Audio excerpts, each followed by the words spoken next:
कैसा रहेगा अगर मैं आपसे कहूं कि दुनिया की सबसे सूखी जगह यानी the driest place on earth तपते हुए सहारा रेगिस्तान में नहीं, बल्कि उस महाद्वीप पर है जो 98% 98% बर्फ से ढका हुआ है।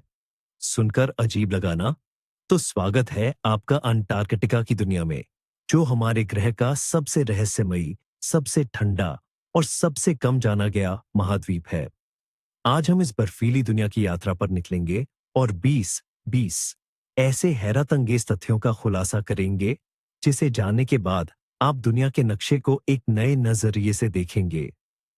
आप ऐसी चीजों के बारे में जानेंगे जो किसी साइंस फिक्शन की कहानी लगती है, मगर वास्तव में साइंटिफिक रियलिटी है।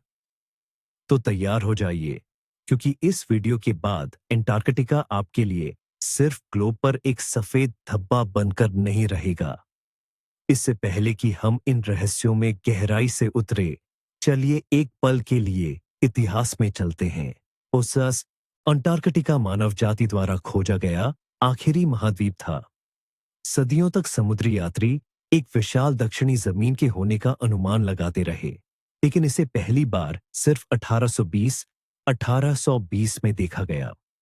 तब से यह महाद्वीप खोजकर्ताओं और वैज्ञानिकों के लिए एक चुनौती का प्रतीक बन गया। लेकिन इसके इतिहास की सबसे कमाल की बात यह है कि दुनिया ने इसकी किस्मत कैसे तय की। सन 1959 में 12 देशों ने अंटार्कटिक संधि एंटार्क्टिक ट्रीटी पर दस्तखत किए और पूरे महाद्वीप को वैज्ञानिक संरक्षण क्षेत्र साइंटिफिक रिजर्व घोषित कर दिया, जहां कोई सैन्य गतिविधि नहीं होगी और न ही कोई क्षेत्रीय दावे होंगे।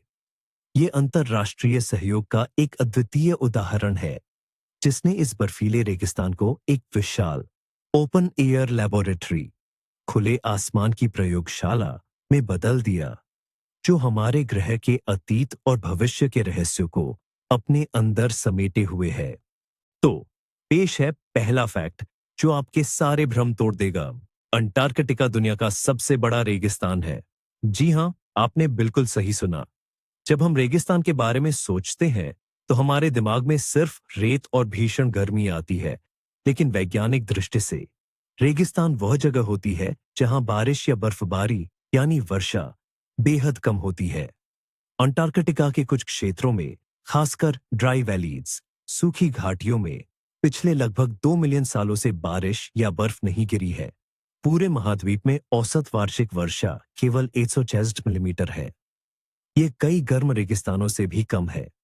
यहाँ की हवा इतनी ठंडी और सूखी है कि उसमें मौजूद नमी जम जाती है और बारिश या बर्फ के रूप में नीचे नहीं गिर पाती।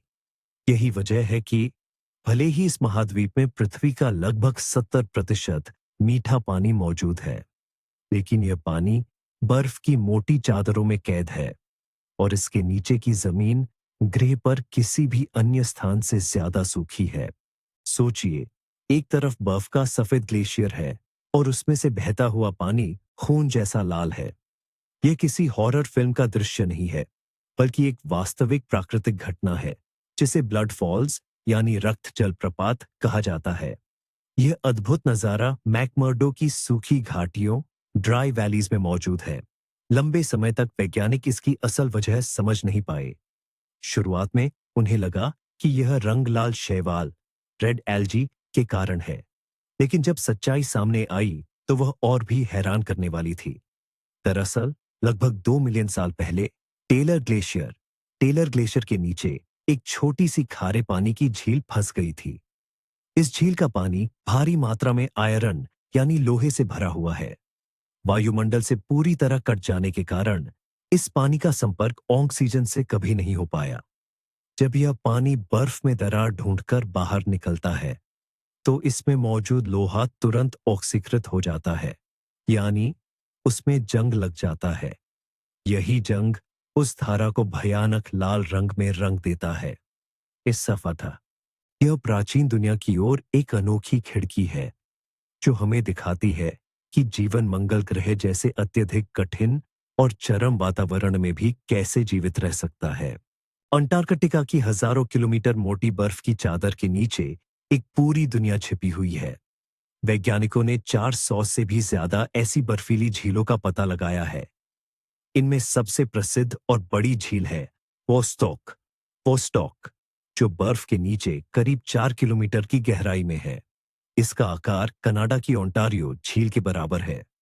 यह विशाल जलाशय कम से कम 1.5 करोड़ 15 मिलियन सालों से बाहरी दुनिया से पूरी तरह अलग थलग पड़ा है। जरा सोचिए उस इकोसिस्टम के बारे में जो घने अंधेरे में, भारी दबाव के नीचे और बिना किसी वायुमंडलीय संपर्क के विकसित हुआ। दशकों तक ड्रिलिंग करने के बाद जब रूसी वैज्ञानिक अंततः झील की सतह तक पहुंचे, तो उन्हें पानी के सैंपलों में सूक्ष्म जीवों के ऐसे अनूठे रूप मिले जिनका डीएनए धरती पर मौजूद किसी भी जात जीव से मेल नहीं खाता। ये झीलें असल में टाइम कैप्सूल हैं, जो हमें बता सकती हैं कि लाखों साल पहले हमारे ग्रह पर जीवन कैसा था। आपको शायद हैरानी होगी, लेकिन ये बर्फीला महाद्वीप कभी हरे भरे उष्णकटिबंधीय जंगलों से ढका हुआ था। लाखों साल पहले डायनासोर के युग में अंटार्कटिका गोंडवाना नाम के विशाल महाद्वीप का हिस्सा था, और यह आज की तुलना में कहीं ज्यादा उत्तर में गर्म अक्षांशों में स्थित था। उस समय यहाँ का मौसम हल्का और नम था। वैज्ञानिकों को इसके कई सबूत मिले हैं, पेड़ों, फर्न और यहाँ तक कि डायनासोर के जीवाश्म अवशेष।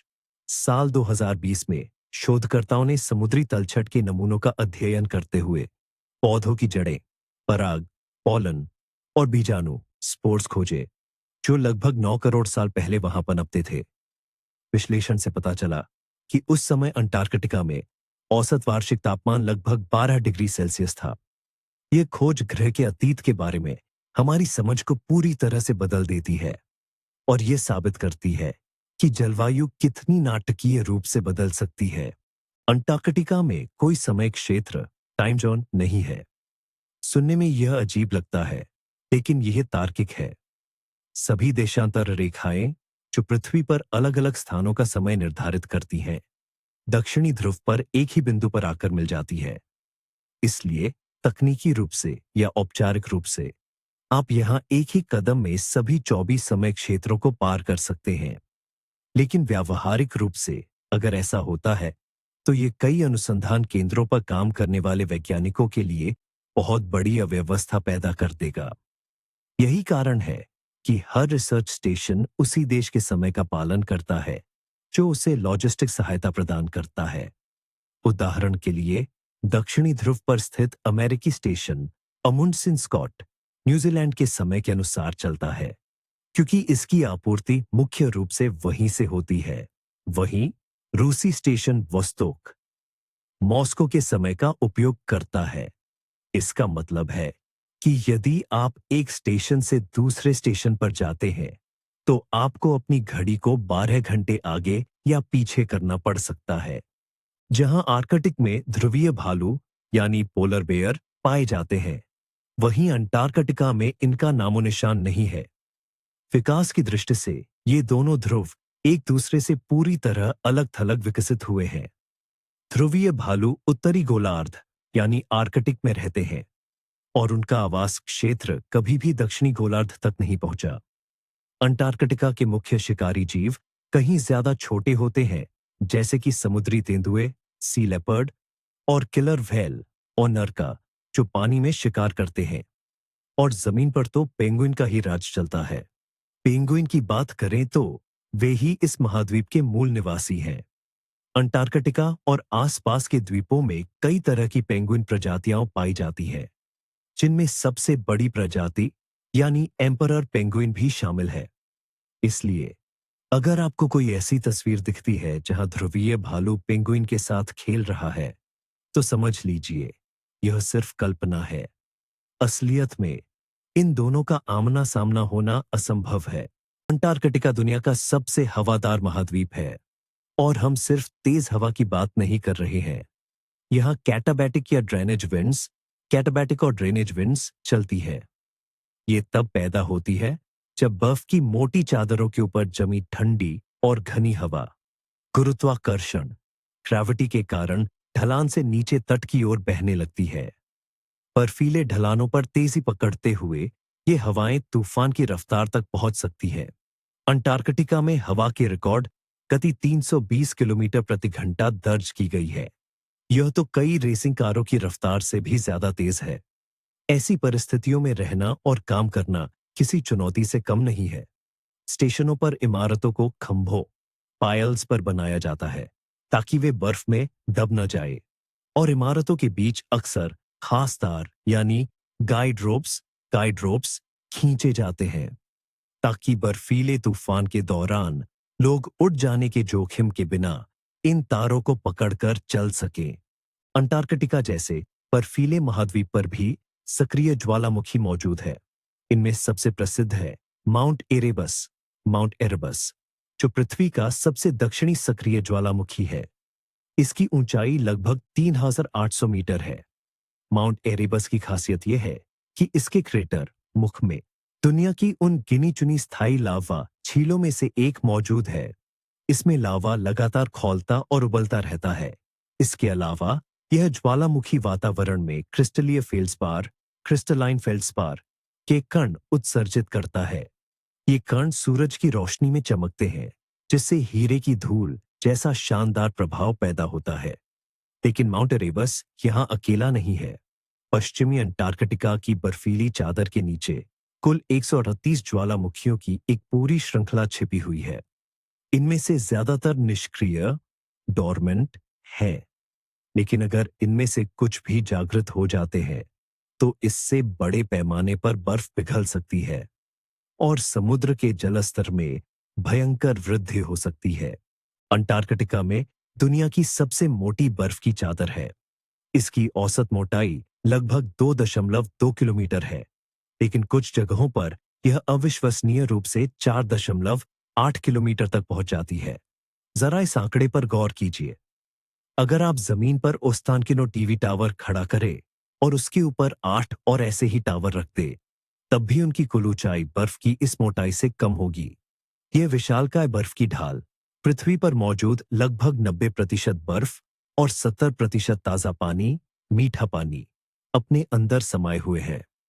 अगर यह पूरी बर्फ पिघल जाए तो वैश्विक महासागरों का जल स्तर लगभग 60 मीटर तक बढ़ जाएगा, जिससे सेंट पीटर्सबर्ग, एम्स्टर्डम और न्यूयॉर्क जैसे दुनिया भर के तटीय शहर पूरी तरह से डूब जाएंगे। जैसा कि मैंने पहले बताया था, अंटार्कटिका में ड्राई वैलीज, सूखी घाटियां मौजूद हैं। यह एक अनोखा क्षेत्र है जहां बर्फ या हिमपात लगभग नहीं होता। इन घाटियों को पृथ्वी पर मंगल ग्रह मार्स से सबसे ज्यादा मिलता जुलता स्थान माना जाता है। यहां बहने वाली शक्तिशाली कैटाबैटिक हवाएं, जो 300 किलोमीटर प्रति घंटे से भी ज्यादा तेज हो सकती है, सारी नमी को भाप बनाकर उड़ा देती है। यही वजह है कि बर्फ और हिम यहाँ की सतह पर टिक नहीं पाते। यहाँ की परिस्थितियां बेहद कठोर है। अत्यधिक ठंड, सूखापन और खारी मिट्टी, ये स्थितियां लाल ग्रह मार्स के वातावरण से काफी मेल खाती हैं।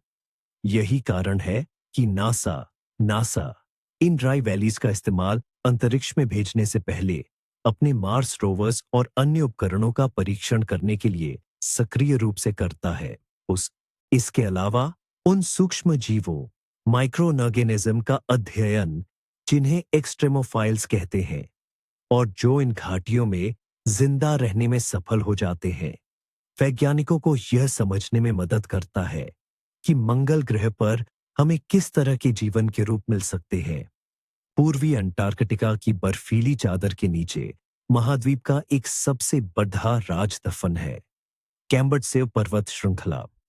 यह एक विशाल पर्वत श्रृंखला है जिसकी तुलना यूरोपीय आल्प्स पर्वतों से की जा सकती है। इसकी चोटियां 3,000 मीटर की ऊंचाई तक पहुंचती है और इसका विस्तार लगभग 1200 किलोमीटर तक फैला हुआ है। लेकिन सबसे हैरानी की बात यह है कि ये पहाड़ डैच पूरी तरह से 4 किलोमीटर 4 किलोमीटर मोटी बर्फ की परत के नीचे दबे हुए हैं।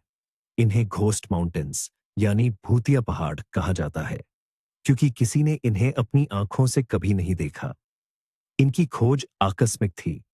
सोवियत अंटार्कटिक अभियान ने 1968 में भूकंपीय सर्वेक्षण साइज्मिक रिसर्च की मदद से इन्हें पहली बार खोजा था। इन पर्वतों की उत्पत्ति ओरिजिन आज भी विवाद का विषय बनी हुई है। ये एक प्राचीन महाद्वीपीय शील्ड के केंद्र में स्थित है। एक ऐसी जगह जहां सिद्धांत रूप में पहाड़ों का होना असंभव माना जाता है। यह एक भूवैज्ञानिक पहेली है जिसे वैज्ञानिकों को अभी सुलझाना बाकी है। अगर आप अंटार्कटिका के किसी दूर दराज के रिसर्च स्टेशन पर सर्दियों में काम करने का विचार कर रहे हैं, तो आपको बेहद सख्त मेडिकल स्क्रीनिंग से गुजरना पड़ता है। उदाहरण के लिए, ऑस्ट्रेलियाई ध्रुवीय शोधकर्ताओं के लिए एक अनिवार्य शर्त यह है कि उन्हें अपना अपेंडिक्स और अक्ल दाढ़, विजडम टीथ, निकलवानी पड़ती है, भले ही वे पूरी तरह से स्वस्थ क्यों न हो। इसकी वजह सीधी है। सर्दियों में जब ध्रुवीय रात पोलर नाइट होती है, तो ये स्टेशन बाहरी दुनिया से पूरी तरह कट जाते हैं। आपातकालीन चिकित्सा निकासी, मेडिकल इवैक्यूएशन संभव नहीं होती है। ऐसे हालात में अपेंडिसाइटिस का एक गंभीर हमला या अक्ल दाढ़ का संक्रमण घातक साबित हो सकता है, क्योंकि किसी विशेषज्ञ सर्जन और विशेष उपकरणों के बिना जटिल सर्जरी करना बेहद जोखिम भरा होता है। 1961 में एक ऐसी घटना भी हुई थी जब सोवियत डॉक्टर लियोनिद रोगोजोव को नोवोलाजारेवस्काया स्टेशन पर अपना अपेंडिक्स खुद ही निकालना पड़ा था। इस तरह की चरम स्थितियों से बचने के लिए पहले से ही एहतियात बरतने का फैसला किया गया। धरती पर उल्कापिंडों की तलाश के लिए अंटार्कटिका सबसे बेहतरीन जगह मानी जाती है। इसके मुख्य रूप से दो कारण हैं। पहला कारण यह है कि सफेद बर्फ और विशाल बर्फीली चादर के बीच गहरे रंग के उल्कापिंडों को आसानी से देखा जा सकता है। दूसरा कारण ग्लेशियरों की गति है, जो एक विशालकाय कन्वेयर बेल्ट की तरह काम करती है।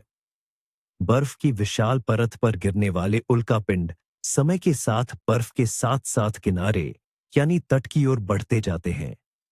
जिन क्षेत्रों में पहाड़ों की वजह से बर्फ का आगे बढ़ना रुक जाता है, वहां ग्लेशियर ऊपर उठने लगते हैं। इसके बाद शुष्क और तेज हवाओं के कारण बर्फ वाष्पित होना शुरू हो जाती है। नतीजतन हजारों सालों से बर्फ की परतों में दबे हुए उल्कापिंड एक ही स्थान पर सतह पर दिखाई देने लगते हैं। औषध वैज्ञानिक इन इलाकों को उल्कापिंड संचयन क्षेत्र यानी मीटियोराइट एक्यूमुलेशन जोन कहते हैं। यही वजह है कि अंटार्कटिका में दुनिया के बाकी सभी हिस्सों की तुलना में कहीं अधिक उल्कापिंड खोजे गए हैं। इनमें से कुछ उल्कापिंड तो ऐसे हैं जो चंद्रमा और यहां तक कि मंगल ग्रह से भी धरती पर पहुंचे हैं। चरम परिस्थितियों के बावजूद अंटार्कटिका का अपना एक अनोखा जीव जगत है, लेकिन आपको यहां कोई बड़ा जमीनी जानवर नहीं मिलेगा। इस महाद्वीप का सबसे बड़ा मूल इंडिजिनस जमीनी जीव एक नन्हा बेपंखों वाला कीड़ा है, जिसका नाम है बेल्गिका अंटार्कटिका, बेल्जिका एंटार्क्टिका। इसकी लंबाई केवल 2 से 6 मिलीमीटर तक होती है। यह एकमात्र ऐसा कीड़ा है जो अंटार्कटिका की इतनी कठोर परिस्थितियों में जिंदा रह सकता है। इसके लार्वा मीठे पानी के गड्ढों में पनपते हैं और पूरी तरह जमने या सूखने, निर्जलीकरण को भी सहन कर सकते हैं। ये अपनी कोशिकाओं में खास पदार्थ जमा करते हैं, जिन्हें क्रायोप्रोटेक्टेंट्स कहा जाता है। ये प्राकृतिक एंटीफ्रीज की तरह काम करते हैं और इन्हें जानलेवा बर्फ के क्रिस्टलों के बनने से बचाते हैं। इस जीव का जीवन चक्र हमारे ग्रह की सबसे दुर्गम परिस्थितियों के प्रति अनुकूलन, एडेप्टेशन का एक सच्चा चमत्कार है। अंटार्कटिका पृथ्वी पर सबसे ऊंचा महाद्वीप है। इसकी औसत ऊंचाई समुद्र तल से लगभग 2500 मीटर है। इसकी तुलना में यूरोप की औसत ऊंचाई केवल 300 मीटर है। हालांकि यह ऊंचाई एशिया के हिमालय जैसी ऊंची पहाड़ियों की वजह से नहीं है, बल्कि उस विशाल बर्फ की चादर की मोटाई के कारण है जिसने पूरे महाद्वीप को ढक रखा है। अंटार्कटिका का चट्टानी आधार, रॉक बेड, कई जगहों पर तो समुद्र तल से भी नीचे है। बर्फ की यह विशाल टोपी पृथ्वी की पपड़ी, अर्थ क्रस्ट, पर इतनी जबरदस्त शक्ति से दबाव डालती है कि उसे झुका देती है। अगर यह सारी बर्फ पिघल जाए तो महाद्वीप न केवल आकार में सिकुड़ जाएगा, बल्कि इस विशाल वजन से मुक्त होकर धीरे धीरे ऊपर उठना शुरू कर देगा। इस प्रक्रिया को आइसोस्टैटिक उत्थान कहा जाता है, जिसमें हजारों साल लग सकते हैं। हालांकि अंटार्कटिका दुनिया की सबसे ठंडी जगह बनी हुई है, लेकिन इसका एक हिस्सा ग्रह पर किसी भी अन्य स्थान की तुलना में तेजी से गर्म हो रहा है। हम बात कर रहे हैं अंटार्कटिक प्रायद्वीप, एंटार्क्टिक पेनिनसुला की, जो जमीन की एक लंबी पट्टी है और दक्षिण अमेरिका की ओर फैली हुई है। पिछले 50 वर्षों में यहां हवा का औसत तापमान लगभग 3 डिग्री सेल्सियस तक बढ़ गया है। ये गति ग्रह के औसत की तुलना में 5 गुना अधिक है। इस तेजी से हो रहे गर्म वातावरण के कारण ग्लेशियरों का विनाश हो रहा है, हिम चादरें पीछे हट रही हैं और स्थानीय पारिस्थितिकी तंत्र इकोसिस्टम्स में बड़े बदलाव आ रहे हैं। एक और इससे काई, मॉस और लाइकेन लिकेन को पनपने के लिए जमीन के नए हिस्से मिल रहे हैं। वहीं दूसरी ओर यह एडेली पेंगुइन्स की आबादी के लिए खतरा पैदा करता है, जो भोजन और प्रजनन के लिए समुद्री बर्फ पर निर्भर रहते हैं। अंटार्कटिका में कोई स्थायी आबादी नहीं है। यहाँ न तो कोई शहर है, न गांव और न ही कोई स्थानीय या मूल निवासी। इस महाद्वीप पर रहने वाले एकमात्र लोग वैज्ञानिक, साइंटिस्ट और अनुसंधान स्टेशनों, रिसर्च स्टेशंस के कर्मचारी होते हैं। इनकी संख्या गर्मियों के दौरान लगभग 5,000 लोगों तक पहुंच जाती है, जबकि सर्दियों में यह घटकर महज 1,000 रह जाती है। ये सभी अस्थायी टेम्परेरी निवासी होते हैं, जो विशिष्ट वैज्ञानिक या तकनीकी कार्यों को पूरा करने के लिए यहां आते हैं। अंटार्कटिका में सर्दियों बिताना, ओवरविंटरिंग, एक बहुत बड़ी चुनौती है। कई महीनों तक इन ध्रुवीय निवासियों को पूर्ण अलगाव, टोटल आइसोलेशन में रहना पड़ता है। ये सब ध्रुवीय रात, पोलर नाइट और अत्यधिक ठंड के बीच होता है। यहाँ का तापमान 80 डिग्री सेल्सियस -80 डिग्री सेल्सियस से भी नीचे जा सकता है। इस काम के लिए केवल शारीरिक सहन शक्ति ही नहीं, बल्कि जबरदस्त मानसिक और मनोवैज्ञानिक दृढ़ता की भी आवश्यकता होती है। अंटार्कटिका दुनिया का एकमात्र ऐसा महाद्वीप है जिस पर किसी भी देश का अधिकार नहीं है। वर्ष 1959 की अंटार्कटिक संधि, एंटार्क्टिक ट्रीटी के तहत इस महाद्वीप और यहाँ के संसाधनों का उपयोग केवल शांतिपूर्ण और वैज्ञानिक शोध के लिए किया जा सकता है। इस संधि के अनुसार किसी भी तरह की सैन्य गतिविधि, जैसे कि हथियारों का परीक्षण या सैन्य अड्डे बनाना, पूरी तरह से निषिद्ध है। हालांकि अतीत में 7 देशों Argentina, Australia, Chile, France, New Zealand, Norway और यूनाइटेड किंगडम ने इसके कुछ हिस्सों पर अपने क्षेत्रीय दावे पेश किए थे, पर इस संधि ने उन दावों को स्थगित, फ्रोजन कर दिया। आज अंटार्कटिका का प्रशासन इस संधि के सलाहकार पक्षों, कंसल्टेटिव पार्टीज द्वारा चलाया जाता है, जो सर्वसम्मति, कंसेंसस के आधार पर सभी निर्णय लेते हैं। यह एक बेमिसाल उदाहरण है कि कैसे दुनिया के देश हमारे ग्रह के इस अनूठे और अमूल्य हिस्से को विज्ञान और संरक्षण, कंजर्वेशन के लिए अपने मतभेदों को भुलाकर एक साथ काम कर सकते हैं। धरती की सतह पर सबसे कम तापमान अंटार्कटिका में ही दर्ज किया गया था। 21 जुलाई 1983 को सोवियत अंटार्कटिक स्टेशन वोस्टॉक पर थर्मामीटर ने -89.2 डिग्री सेल्सियस तापमान दिखाया। ऐसी परिस्थितियों में सुरक्षा के बिना कोई भी व्यक्ति चंद मिनटों में अपनी जान गंवा सकता है। हालांकि सैटेलाइट डेटा बताता है कि यह अभी सीमा नहीं थी। 2010 में फूजीडोम के पास एक सैटेलाइट ने बर्फ की सतह का तापमान -93.2 डिग्री सेल्सियस रिकॉर्ड किया और 2018 में यह रिकॉर्ड एक बार फिर टूट गया। तापमान -98 डिग्री तक पहुंच गया। ये तापमान इतने कम होते हैं कि वातावरण में मौजूद कार्बन डाइऑक्साइड भी जम सकती है। ये जमकर पाले के रूप में सतह पर गिरती है, जिसे तथाकथित सूखी बर्फ, ड्राई आइस कहा जाता है। और आज का हमारा आखिरी तथ्य, जो किसी साइंस फिक्शन उपन्यास की शुरुआत जैसा लगता है। अंटार्कटिका की बर्फ की चादर के नीचे संभवतः एक विशाल क्षुद्र ग्रह, एस्टेरॉयड क्रेटर छिपा हुआ है। साल 2006 में नासा के उपग्रहों, सैटेलाइट्स का उपयोग करते हुए वैज्ञानिकों ने विल्क्सलैंड क्षेत्र में बर्फ की मोटी परत के नीचे एक जबरदस्त गुरुत्वाकर्षण विसंगति, मैसिव ग्रेविटेशनल एनोमली का पता लगाया। इसे मैस्कॉन मास्कॉन कहा जाता है। यह द्रव्यमान का एक ऐसा जमाव है जो आसपास के क्षेत्र की तुलना में उपग्रहों को थोड़ा अधिक जोर से अपनी ओर खींचता है। इस विसंगति का व्यास डायमीटर लगभग 500 किलोमीटर है।